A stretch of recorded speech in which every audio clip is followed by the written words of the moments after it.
Hello, everyone. I'd like to welcome you to today's demonstration that I've titled The New Jerusalem, the Kingdom That No One Noticed. Now, I picked this title for a purpose, obviously, and that is to sum up what I'm going to sum up to you in this short visual demonstration of how I believe that this New Jerusalem could very well may be the kingdom of God that was spoke about by the disciples based on the words of Christ. And what I hope to accomplish here is not to show that they are the same place, but that they could be the same place. And I think they are. Either they are the same place or they're definitely hand in hand. They seem to have come into service at the same time. Many other things that we'll go over. But what I'd like to share with you is a demonstration of how that happened. And I do want to do it rather quickly because I don't want to go off on details that really aren't important. I would like to get straight to the point. So hopefully this will be a short video. But how I wanted to show this to you is based on a summary letter that was requested by James Tabor. He said, write me a summary, and I'll be going over that too because I found that it's just too big for the notes in these videos. So before we get to that, I'd just like to do a quick once over of what the summary is, what I'm trying to say, what I'm trying to get out, what I'm trying to show to you, the audience. That most people, I've never heard it. I even asked again James Tabor, have you ever heard anything like this before? And he didn't comment on it. It seems like, I don't know if he avoided the question or not, but it doesn't seem like this has ever existed. But yet at the same time, I was talking to my wife the other day, in 2,000 years, how could nobody ever come up with it? I mean, so it had to somewhere at some point. And I don't really read outside the New Testament, but I've never heard of a church like this or a group or anyone that thinks like this. So this is going to be all very new and radical to you. But I think if you just sit back and listen to where I'm coming from, you'll be able to see it the way that I've been seeing it when I read. So my method here of how I came to this conclusion, the title is Through the Gospels. Okay, most of the synoptic, but John included as well. I think he reinforces a lot of things. But the subject is, end times. How does it end? I think that is a typical illustration of what people think, but I really have to say that there is no end. There's an end to the story, a full and complete story, but one that doesn't end for us believers. So the buildup from this is from the Olivet Discourse. Okay, so what we'll be doing is after the Olivet Discourse, we'll be jumping into a different part of the New Testament. So we won't be completing the entire New Testament, but all the relevant material beforehand and even in after will be in here. I think the biggest problem is of the views of people. I wouldn't say it's a problem. I just say the different views of people comes down to word twisting or word untwisting. But that's where we get our view, is based on our English versions, which is just that. They twist words. But I think familiarity of the New Testament Gospels is key. It's key. It really does.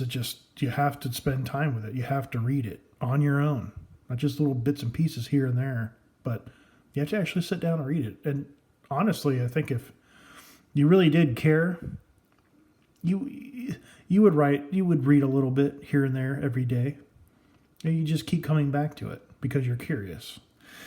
There are many different possibilities based on the words, context, and the overall flow of the Gospels. This leads into and identifies impossibilities of scenarios claimed by people or organizations. It seems like a lot of these take anyone, Catholic, Lutheran, it doesn't matter what it is. at some point it becomes contradictory. Every single one. I've never heard one that's just has a complete story. It's always, well, Jesus is coming back someday. Well, it's been 2,000 years. I mean, when exactly is he going to come back? And based on their arguments, it's really rather stupid. Oh, he's just being patient. He's just waiting. Well, he'll be waiting for as long as there's humans on Earth. Who are you going to rapture when we all nuke each other? I mean, life's going to go on.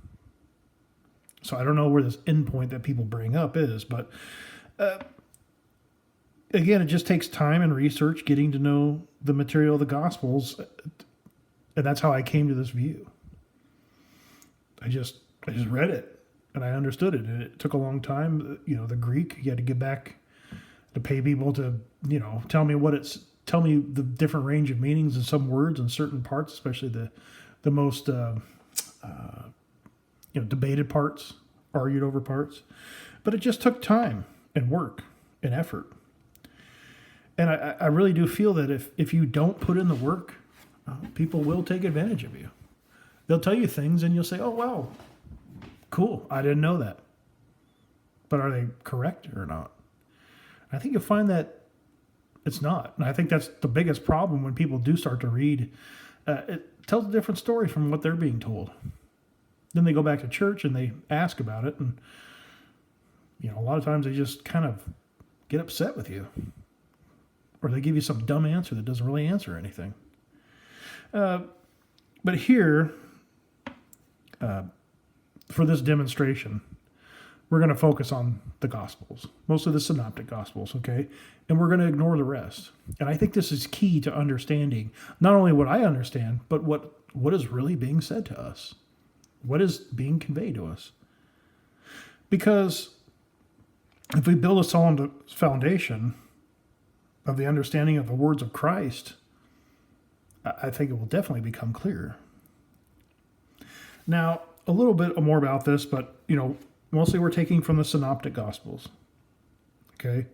So from chapter 1, verse 1 of each one, all the way till 25, 31 through 46.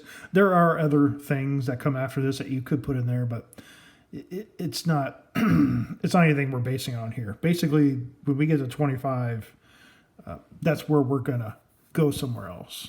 Okay? Everything else, the rest of the New Testament, all the epistles, the Old Testament, I mean, everything. It's what I call middle material, okay? Because we hear what Jesus, I don't think people are really hearing or listening, but we hear what Jesus says, but then we get lost in all this other stuff. And really, for this purpose, what we're doing is we're fast forwarding to the answer, okay?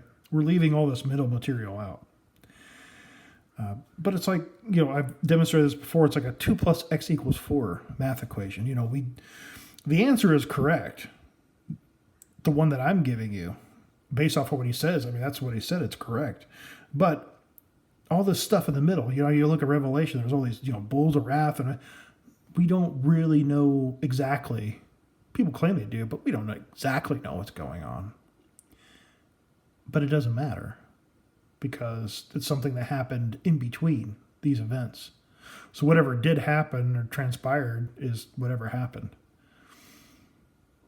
But we know the ending, okay?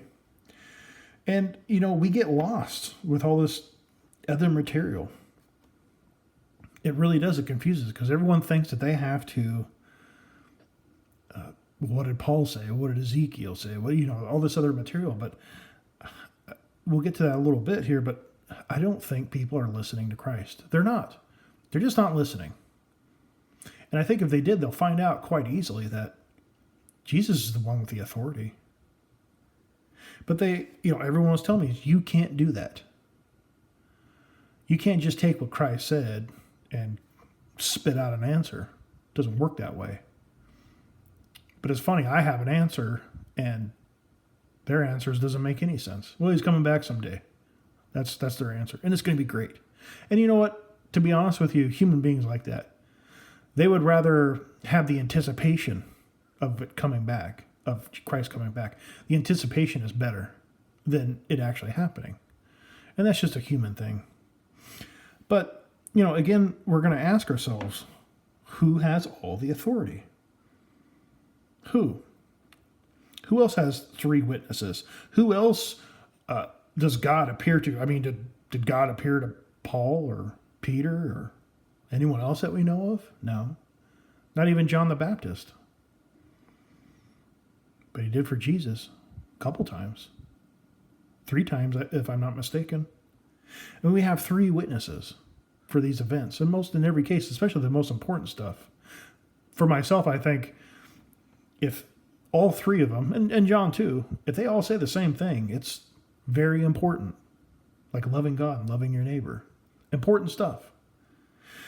But the other thing is that when we look at Paul, we look at all this, how, especially the Old Testament, how can we know what was said or meant by these other figures?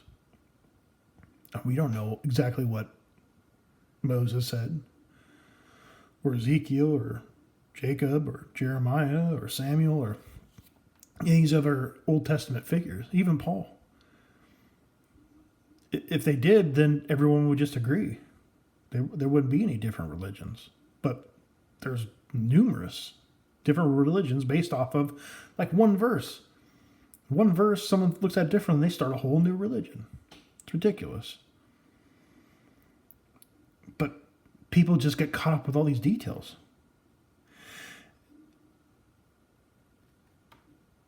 Obviously, no one's arriving at the same conclusion. But again, if we just relax, clear your mind, and think about Christ. Just listen to him. Seriously, does anyone else besides God have this kind of authority to do and say what he's saying? And really, what are people saying that Christ hasn't already said? I don't think it's in contrast. And if it is, for some reason, then it's wrong, isn't it? Paul wasn't a prophet. He didn't prophesy. Okay? He was just in his way saying some things that meant to him about Christ. And then that's what John did too. Everyone did. To them, in their opinion, what Christ said and what that meant to them, what they're trying to convey based on what Christ said through them. Even with the Gospels, it is difficult. It is. It's difficult to know exactly what was said. It is. But it's also much simpler. And it's clear to understand. It is a complete story. And I'm going to show it to you.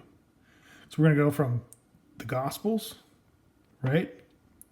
We're going to jump from Matthew 25. That's that section. We're going to read that. And then we're going to jump over to Revelation 20:11. Okay? We're going to bypass all that stuff.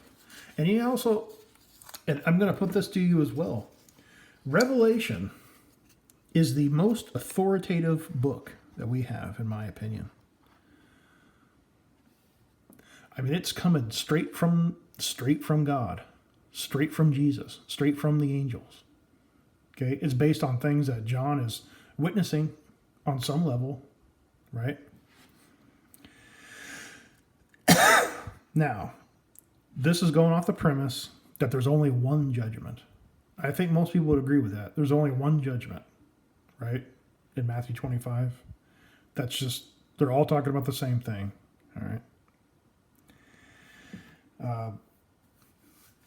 This part here that I want to talk about, this anthropon, which means humans.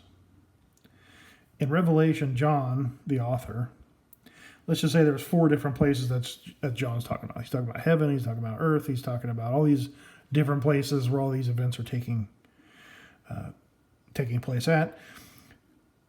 In John's writing, only this anthropos, but here it's plural anthropon, humans are used in just one of these places out of the 4, and that's on earth.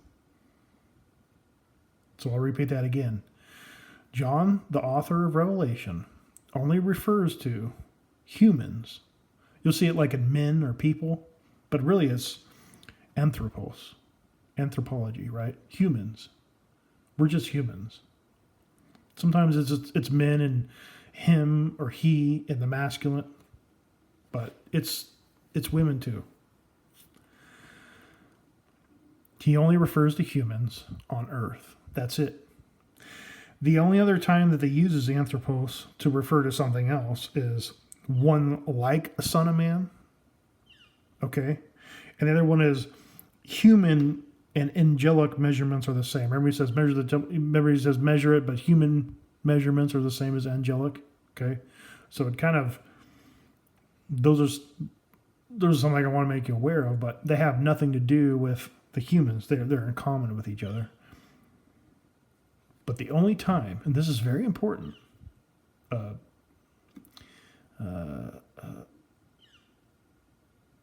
information-wise or evidence-wise, to show that John is only talking about humans in that context. Okay? So, we're going to do a simple side-by-side comparison, and I think this will contradict, show those contradictions. It will highlight the contradiction between the two claimed by people that they are the same thing. I should just stick with the script, shouldn't I? Okay. Now we have,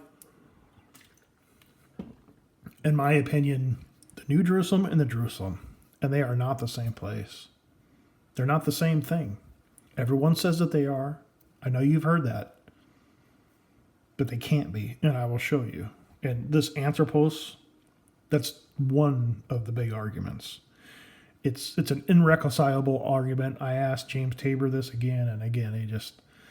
He starts talking about Paul. He starts talking about, we're not talking about Paul. We're talking about the author of Revelation. That's how he put it. How do you answer it? And he couldn't. So, and Barterman couldn't either. We have these two, and this is what I get into in the summary, but we have two different places here, right? The New Jerusalem, this is Revelation 21, 1 through 8. And then here, Jerusalem, it's Revelation 21, 10, and on towards the end. Okay. Now, some of the things that the New Jerusalem has from 20, we're reading from, Revelation 20 and to the end of the chapter, we know that heaven and earth goes away. We can also assume that the temple is destroyed, okay, at some point. This Edo, and this is Aparo, this is the Lema of Aparo, is the Lema, the head. This means perceived. And there's another example of it in 21:22, where he perceived that there was no temple in Jerusalem. Okay? He didn't actually visually see it. He perceived it. And there's a big difference. So he perceived the new heaven and earth. Now in Jerusalem, that's not applicable. It doesn't talk about it. Okay? One thing that they do have in common is they're both called the Holy City. Okay? When it comes down, the Holy City. But again, John, this Edo, I can't pronounce it, sorry. Aparo. Okay, this sensed, I sensed it. So when it comes down and he's writing about it, he's sensing it. He's not visually seeing it. Saw is a correct translation, but it's not saw like we saw, like a past tense. I saw it coming down with my own eyes. But here he is clearly saying, and you could look at this word anywhere else, he's sensing it. Again, in Revelation 21:22, I sensed that there was no temple. You go outside to get in your car and you sensed that it was stolen because it's not there and there's some glass on the ground. But some old lady walking her dog past you and waves hi, you wave back. She doesn't see anything. She just sees you outside staring at your driveway, right? But you, even though you don't see the car, you sensed what happens. That's kind of what we're dealing with here. In Jerusalem, the New Jerusalem, it's a bride adorned. It's something adorned like a bride. I should have wrote that different. Okay? It's not actually a person. It's just something. It's something the city, this holy city, which again you figure would be visible. But he's describing it as something adorned as a bride. But in Jerusalem, it is actually the bride. He says it in 21:10, 21:9. He says, "Come, I will show you the bride," visually. But here it's just adorned as a bride. Later on, we have a tabernacle. Now, this, which I'll include, is what I call, if it has a star and it says irreconcilable, that means that it's irreconcilable. I can't say the word either. Irreconcilable. Just like this human things. I mean, how do you even begin to explain it? You can go to Paul and you can say, oh, well, Paul, just like that doctor did, but that's not what not according to John. Not according to John. Here we have this tabernacle in Jerusalem, the New Jerusalem. But what do you need a tabernacle for? In this city adorned with gold, all kinds of jewels, God is there.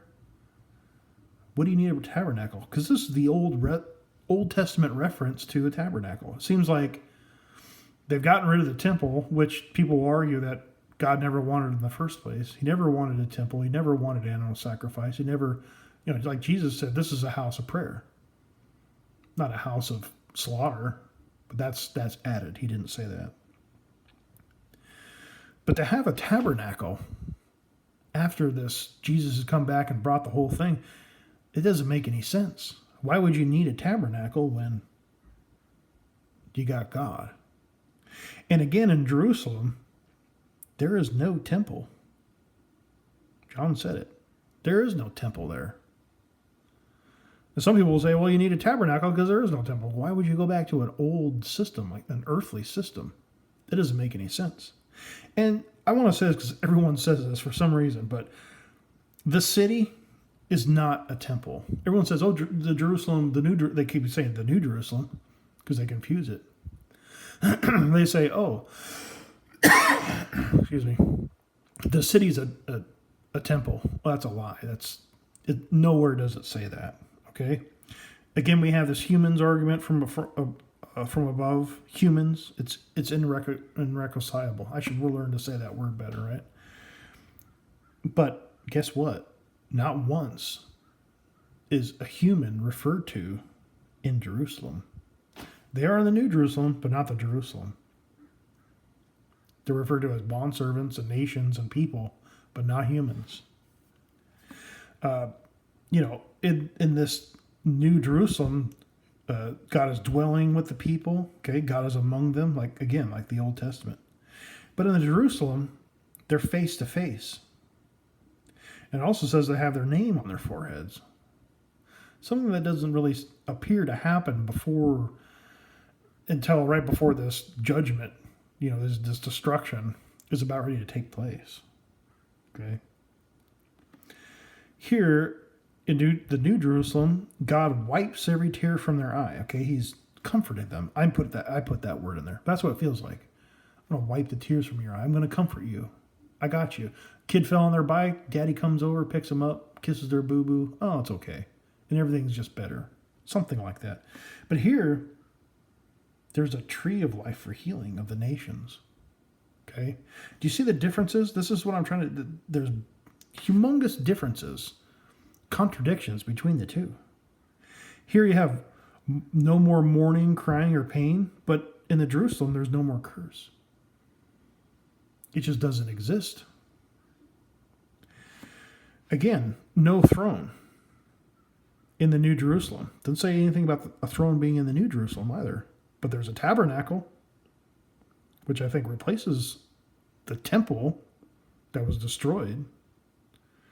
There is a temple mentioned in Revelation 7:15. But guess what? That was somewhere else. Something else. I don't know what it is.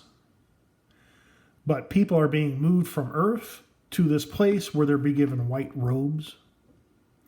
And and God is spreading their tabernacle over them again. He's saying, here's a white robe, calm down. We'll get to it, right? But clearly in the Jerusalem it says, I saw no temple. For the Lord and the Lamb are the temple. You don't need a temple anymore. Because why? You're not dwelling with them anymore. You're face to face with them. Your name is on your forehead. His name is on your forehead. Do you see the differences between the two? The throne of God and the Lamb. That's the throne. That's what's described, right? And then in the New Jerusalem, a declaration is made. Okay? All things are new. But in Jerusalem, no one declares that all things are new. But people say, well, this is the same place. So he doesn't have to. But what's funny is, why would you declare all things are new and it is done, which we'll get into later? Gemenomai. I can't remember how you say that either. But why would you declare it before the Jerusalem even comes in? It's not done yet. It seems premature. But here, it's a different aspect of it. Now here, pistoi and kavres, I can't remember that word right now, but basically what he's saying here is, I'll go to it.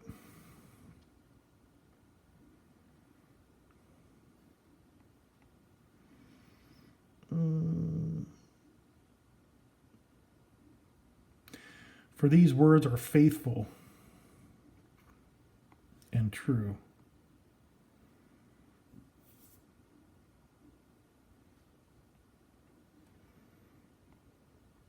Here it is. Pistos and true. How do you pronounce that? Still can't pronounce it. But what's happening here is he's saying, look, these words are faithful and true. Okay?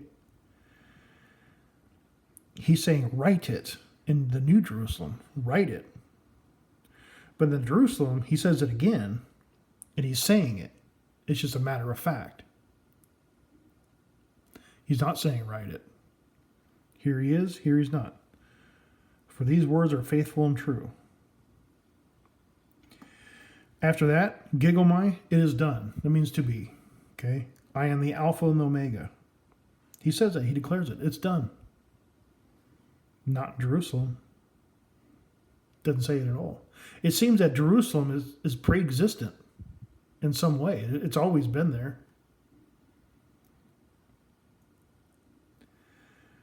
In the New Jerusalem, the one, and I think this is very important, because it is about you, the individual, going to God and working it out with him. It's up to you. It's your decision. People don't make that decision for you, and you don't make that decision for other people. Churches love it as a group because they're a church. They want more people. But in reality, the whole point is based on you. It has to be on an individual basis. Because again, it's your choice. But here in the Jerusalem, they don't talk about it. And it's a singular and masculine. They put it in a masculine. But they don't talk about that in the Jerusalem. Why? Because you're already here. How do you get here unless you've been here? Now, my view is that this came in probably around 70 sometime. I don't know. But that's, according to the Gospels, it's around that time somewhere. So the Old Testament people and the people that were with Christ can bypass this because they're already part of some system, either with Jesus or they're part of the Old Covenant. So they don't have anything to do with this New Jerusalem. Now, there are verses that contradict what I'm saying here. There are. I think that they seem like they contradict, in my opinion. Maybe they really don't, but it seems like they do. It's just Luke will say something, and then it will make sense, and then Luke will say something else. It's like, well, that seems like the opposite of what he just said. Excuse me. So it's not at that all clear. But how does somebody who's already in a system go through this? It's not worth them. This kingdom of God, this New Jerusalem, if they're the same, has nothing to do with the Jews. They don't need it. That's what I'm saying. They go to the Jerusalem. But the new covenant people, the people on earth, the ones that all the apostles they're setting up, this is who it's for. The New Jerusalem. It's for them. This is what it's for. And it's based on an individual basis. You know, the people that crave the spring of water of life, okay? But in Jerusalem, there is no spring. It's a river. And then they got a tree for healing, and it's got 12 different types of fruits on it, right? Symbolic. But here, in this New Jerusalem system that I believe came in around 70 AD, and it's been here ever since, it's for people that thirst and who can overcome and who will inherit. Okay? It's an inheritance. In the New Jerusalem, there's no inheritance. It seems like you take possession of it. And then this is where this adoption process, you know how Jesus is, today I've begotten you. I mean, that's debated as well. But at some point, if you look at it, says, I will be his God and he will be my son. There's an adoption process that happens in Revelation 21, 1 through 8. And that's what we go through. If an individual thirsts, it's given to them for free, the spring. And if they overcome, they will inherit all these things. I will be their God, and they will be my child. That's the process. That's the process that exists. It doesn't happen here. It doesn't happen here because this is when you take possession of it. How can you get to here if you haven't been here? If this doesn't exist, how do you get here? You can't just say, oh, Jesus died for our sins. That's not how it works. Hitler in Jerusalem right now. Jesus died for his sins. I mean, we could go on this at all. And believe me, people got excuses. We could just go on forever. But when you condense it all down, how does it work? What system is in play that specifies all this? There isn't, except here. But people think it's the same thing, but it's not the same thing. I do believe they work hand in hand with each other. They're parallel to each other. But each one has a different function. This one is for us, because it's for humans, which John only defines as people living on the planet Earth. You and me right now, here. That's who it pertains to. Nobody else. And he's very specific about it. It's irreconcilable. Reconcilable. You can't twist it any other way. You could go, well, Jeremiah 27. Don't work that way. He didn't write Revelation. John did. Some other things that we don't have here is the names are written in the book of life. You know how when Jesus and John talks about when he's talking to Nicodemus and he says one must be born again. Well, actually, that's a problem, but it's actually born above. Okay, it's heavenly. It's supernatural. That's what this is saying. Doesn't happen here on earth. Happens here in heaven. That's where you're given the okay, because God is the one that gives you that permission. Nobody else. It's not earthly. It's heavenly. You don't serve God now in his temple. Oh, I'm sorry, not his temple. That's Revelation 7. See, now I'm getting it mixed up. But we're going to serve him. Let me go to it so I can clarify what I'm saying. There will no longer be any curse, and the throne of God and the Lamb will be in it, and his bondservants will serve him. They will see his face, and his name will be on their foreheads. right? It talks about there won't be any night.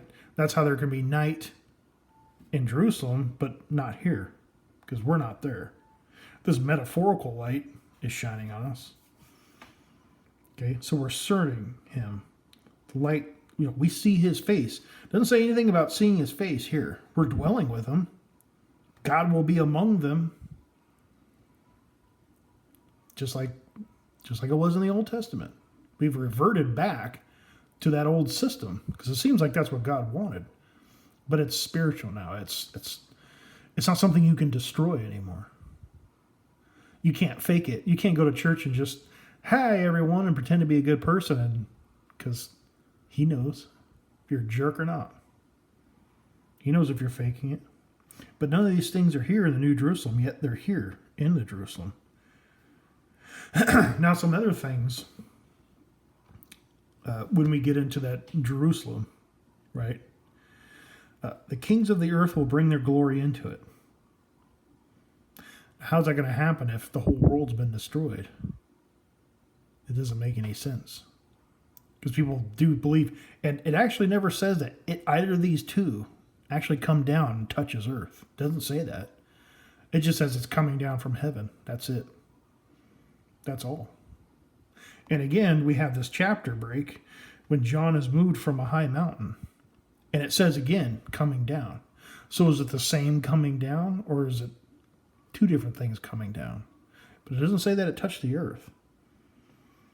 And the kings will bring their glory into it. Now, if they're working parallel to each other, the New Jerusalem being on earth and the Jerusalem being, I don't know, heaven in the air somewhere, wherever it is, wherever we go when the bondservants die, the kings of the earth will bring their glory into it, whoever those kings are. Right? How could that happen if the whole world's been destroyed? It doesn't make any sense. It's irreconcilable. The other thing is it has gates, right? And they'll never be closed. Well, if the whole world's been destroyed and the decision's been made like everyone anticipates, God's waiting for, the Jews to pull their heads out of their rears or whatever, right? But what's the point of keeping the gates open if the decision's been made? Why would you want people to continuously come in? Because they're continuously coming in. There's all kinds of excuses for this. But they're based off of things that are impossible. And I don't think a lot of them even really realize what they're talking about. Because they just pick one little spot that they've been told, and that's all they know. But when you really dig into the material, if the New Jerusalem, or this Jerusalem hasn't come down yet, it's not possible. You'd still be stuck on earth in Sheol, like the Old Testament people. Or you'd be in this other place, which doesn't seem like it came to fruition yet, because there's still a temple that they're being told to, chill out, put on their white robe and,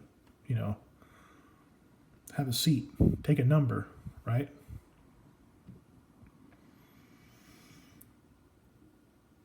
In Revelation 22:11, it says the same thing. Let the ones who does wrong still do wrong, and the ones who are filthy be filthy. Now, this can mean a couple different things, honestly, it can. It kind of depends on who they're referring to. And it seems like they could refer to both of them in these people. And it does the same thing in Revelation 21. I think it's like it's after the declaration, after he says it is done. But for the unbelieving and, that part, I think it's like verse 4. But here, it seems like John is saying, or being told to convey, that don't even bother evangelizing anymore. It just doesn't matter. Because it's so close. The people who are going to be destroyed, the Jews, and that's what this is referring to. This is not a worldwide destruction. This is a Jewish destruction. Destruction of the Old Testament. And the people of it. Don't even bother anymore. It's too late. Too late for them. Not for the disciples. And then again, we have outside are the dogs and the sorcerers, etc., etc. I did ask Bart Ehrman this, and he had some dumb answer, of course, but he claims his book answers it, but, his book doesn't answer anything. He addresses it. Excuse me. But he doesn't solve it. But these two parallel systems presented the way I'm presenting them does answer that question. So the answer is, this is actually EXO, out. So is it saying out, like out with you and they'll be weeping and gnashing of teeth like that? Sorry. Or is it going to be outside? Are the dogs and sorcerers? Outside somewhere, outside of Jerusalem. So it's kind of hard at 2,000 years later to figure out what exactly they're saying. It's not at all clear what they're saying. But the problem is that if these people are out or outside, where are they? And how could they survive this destruction? Okay, because they're supposed to be gone at this point. That doesn't make any sense. Now, obviously, people say out like, they're out like, God threw them out and they'll be weeping and gnashing of teeth. But where it's at and the way it's saying it, that doesn't make a lot of sense. It's a problem. I mean, you could say it is, but if you look at it closely, it just doesn't line up. And then they end in verse 17 of 22. Let the one who is thirsty come. Let the one who wishes to take the water of life without cost. It's kind of contrast where he just said, let the ones that are bad be bad and the good ones be good. But then they say, let the one who is thirsty. So who are they talking about? I think they're talking about the people who are going to be in this New Jerusalem system. And it says that. It's reiterating it. Remember, if you're thirsty, it's free. Come and get it. And that lines up very well with the Gospels. Because when Jesus came, he didn't shove it down anyone's throat, and neither did anyone else. He brought it with him. And he laid it down on the table, and he says, there it is. Take it if you want it. Okay? So, let's get into this is what I gave to James Tabor. This is the letter. Okay? Exact copy. Didn't modify anything. The New Jerusalem, the kingdom that no one noticed. Okay? We have a good account of what Christ said while he was here, that he made claims of heaven and earth passing away. A soon coming kingdom, a new age that we all have been eagerly waiting for that has yet to happen. Or did it already happen? And if so, how? To begin, I will explain my theory of how the New Jerusalem in Revelation 21, 1 through 8, and the Jerusalem of 21, 10 on to 22, 5 are actually two separate, distinct places, and how this New Jerusalem, for all intents and purposes, was that kingdom, that coming kingdom Christ spoke of in Luke 21, Luke 17, 20 and 21. By separating the cities and detailing their different attributes from one another, we can begin to see more clearly that they are indeed two different places. What also happens when we do this is that the passages that did not make much sense, based on the more popular views that the two cities are the same place, now makes more sense when they are separated. If we skip from the more relevant apocalyptic sayings of Christ in the Gospels to the end of chapter 20 of Revelation at verse 11, to the part of the sequence of where we have heaven and earth fleeing away from the presence of God on his throne, the judgment, the lake of fire. Then on to Revelation 21:1, where John saw a doe. Edu. Revelation 21, that's the reference. The new heaven and the new earth that replaced the old. That I believe is more of a renewal than a total planetary destruction, given the lack of any description of the entire world being destroyed in Revelation. And he saw a doe, New Jerusalem, but no real detail of this city. Then there is a declaration from the throne. The tabernacle is now among humans. And then he who sits on the throne says, "Behold, I am making all things new." Followed by, "It is done." A verse story description break. Then the chapter, topic of the subject, ends. Okay, we move on. This is where John has moved. Then an angel takes John to a high mountain to be shown Jerusalem, the bride, coming down out of heaven and having the glory of God.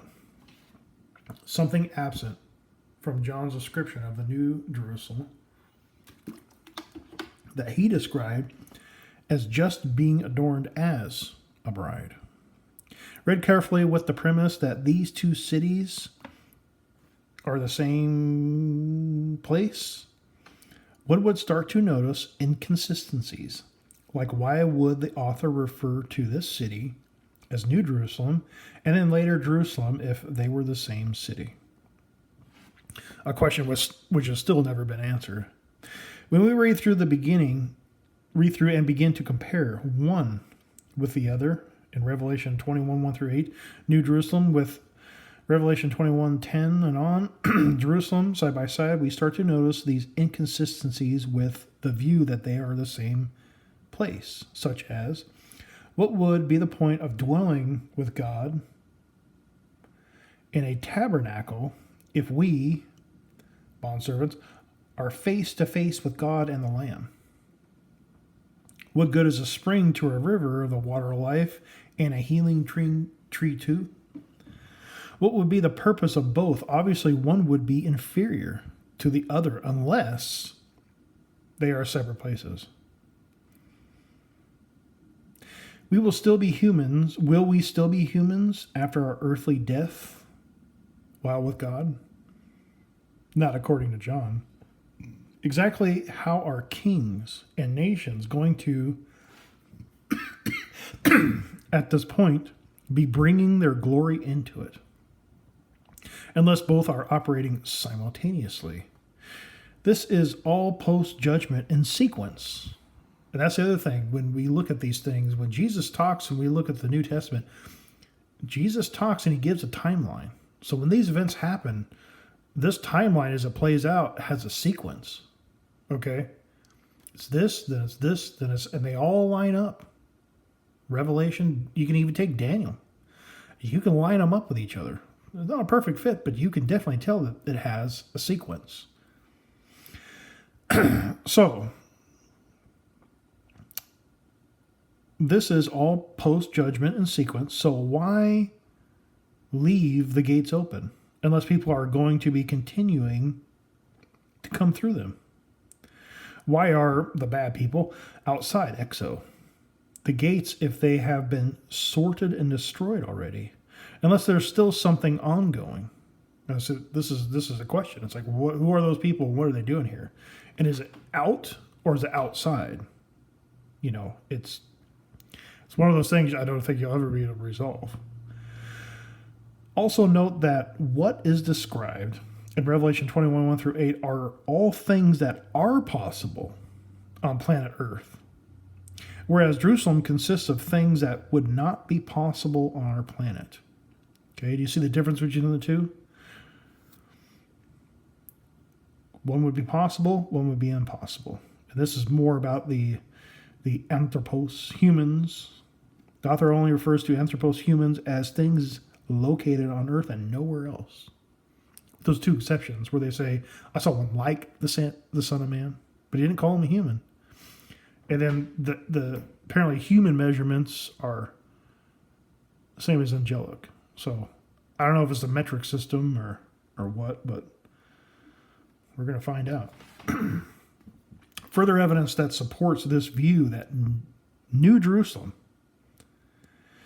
is a system intended for the believers of earth post-judgment is found in Revelation 22:11, where it is saying, this event is so close to happening that they tell John to convey to the bondservants of earth the message to not even bother evangelizing anymore, because the end is so near, making the purpose of New Jerusalem irrelevant to those of whom John is addressing. Now, I put an asterisk there because that could go either way. I don't really know who John is talking to. It would make not a lot of sense that he's referring to the bondservants, because that's what they're saying, the bondservants.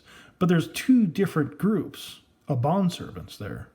There's the Old Covenant bondservants, and then you got like Gentile bondservants going on. And if a Jew becomes a bondservant, I mean, they're still Jewish in that religious sense. It's just kind of it can go a lot of different ways. So I'm not saying that's a for sure thing. It could really mean a lot of things. But I think what is sure about what is going on here is that the bad people of the old covenant system are going to be destroyed. Okay? Those are the people, I'm pretty sure that he's saying, don't even bother with them anymore. They're screwed. Okay? It's going to happen any second now. Right? I mean, we're down to the line here. It's too late for them. It's too late. And also, it's sequent when it comes into existence after the judgment. Also consider Revelation 22:17. Let the one who is thirsty come. Let the one who wishes to take the water of life without cost. As a side note, as it is written, Jerusalem only applies to the dead from earth. And I think that's important because it does. I mean, Jerusalem can't be earthly. Where acceptance into it is determined by one's actions while on earth and being named in the book of life as a prerequisite to enter. E.g., in order to get into Jerusalem, one must first be involved in the New Jerusalem system during the post-judgment age. Okay? And here we talk about that asterisk. By taking these two Jerusalems and comparing them side by side, one could begin to see the different contrasting elements, functions, and purposes of them, that these two are not the same place, but two different places, one serving and functioning on earth as the kingdom of God, the New Jerusalem, here for almost 2,000 years, dwelling inside of its believers, and tos humon etzin. That's from Luke 17:20 and 21. The kingdom that came without observation. This theory also carries on into the why and how we ended up with the view that these two cities are one, and the possible absence of revelation during the reimagination and reinterpretation periods that people felt was necessary to do in an effort to explain why what Jesus said hadn't happened yet, in order to make God and Christ not a liar and a false prophet. The other aspect is a circumvention ability of middle facts that bog people down. As I presented earlier, where we skipped from the gospel sayings of Christ, because who would know more and who has all the authority? Our intercessor, Jesus Christ. We can again skip past all the material in between to the New Jerusalem's fulfillment in Revelation, or for example, a kind of 1 + X = 2 idea, where we don't need the middle information to know the answer, which brings people to the most important part of all of this, and that is faith in what Christ said, And does one believe it or not? Faith in the words of Christ here will bridge over the middle part to salvation and to God. In conclusion, we get an extra piece of the New Testament puzzle that fits back into its proper place to show the fulfillment of God, of what God promised us. And that Jesus' predictions did not fail. It serves to complete the story that, in turn, brings relief to its believers. It is easy to understand it all falls into the theme of the New Testament. The problem that we created, did I say that wrong? It is easy to understand, and it all falls into the theme of the New Testament. The problem that we created by early reimagination of the texts are fixed and now clearly shows the fulfillment of the promise that God told Jesus to tell us was going to happen all throughout the New Testament. In their time, and that his purpose did not fail to come to fruition, and that we have not been left abandoned until some future time that still hasn't come. I revised some stuff, and I have a video on that. It talks about Revelation 3:12. I'll read that. I recently came across something not well known in Revelation 3:12. The only other time New Jerusalem is mentioned in our Bibles, it reads, "The New Jerusalem, which comes down out of heaven from my God." But this is actually incorrect due to John's grammar. John writes, "The New Jerusalem," but then he uses the nominative participle to modify the genitive substantive. Now, this is a lot of doctor stuff, okay? Stuff that I had to try to understand. I have a video on it. It's just watch the video, okay? I am seeing this scenario kind of in the same way as in Luke 4:21, where Jesus reads the Isaiah scroll that became fulfilled at the moment of him reading it. So also like it, whoever is at the Philadelphia church receives this message to them and reads it for the first time becomes fulfilled in that very moment, in time of it being read. The Olivet Apocalypse chapters in the Gospels, Luke reads, "The kingdom of God is near." 21:31, which could be a clarification if indeed Luke was written after its counterparts, and if factual, could be a clarification of its parallel, "He is near." Statements from Mark 13 and Matthew 24, "For the kingdom of God is near," in Luke, just like the abomination of desolation is defined as a Roman army, and that they will stand before the Son of Man in Luke. This verse could also serve as an indication of a more exact time, not only as to when Revelation was written, but when the New Jerusalem actually came into service. As we well know of the time the Romans marched on Jerusalem, it is quite coincidental that all of these happen to fall in line with each other in the sequence that they do in relation to other timelines in the Gospels. For now, I cannot see any contradictions of the possibility of the Philadelphia church receiving this letter and it being read all the while at the same exact time. Jerusalem is being surrounded by the Romans and some ever vigilant people running out of the city upon seeing this abomination of desolation, standing in the place where it should not be, i.e. the Roman army. We could take what's mentioned in the Gospels, more specifically in Luke, as to when the kingdom of God sequence happened, and use that time frame as an indicator as to when the letter to the Philadelphia church was read that indicated at that time. What John said in that the New Jerusalem was coming down out of heaven at that moment. But in the least, regardless of what really happened, we have a verse proving this event was currently taking place, even if it happened in 96 AD as some claim.